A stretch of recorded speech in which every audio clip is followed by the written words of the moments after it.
Premio Lago 2023, sei la prima classificata, che cosa provi e pensi che magari potrai anche in futuro continuare nel mondo del giornalismo? Allora, sono molto soddisfatta di questo premio perché non me l'aspettavo minimamente. Diciamo che la scrittura è sempre stata fondamentale nella mia vita, anche per me che ho diversi interessi. E per quanto riguarda la carriera giornalistica non era un vero e proprio obiettivo, però chissà, magari è un segno della vita, nella vita non si può mai sapere, è imprevedibile cosa ti resterà nel futuro, magari questo è un trampolino di lancio.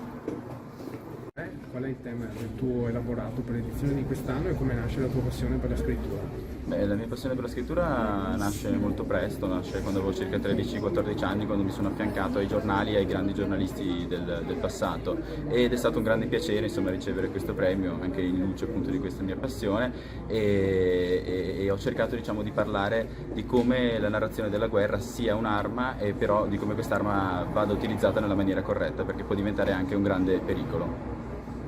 Il mio elaborato, anzi l'idea del mio elaborato è partita da un intervento a cui ho assistito a scuola, il quale trattava la tematica dell'uranio impoverito e della sindrome dei Balcani, quindi tutte quelle patologie verificatesi nei corpi dei militari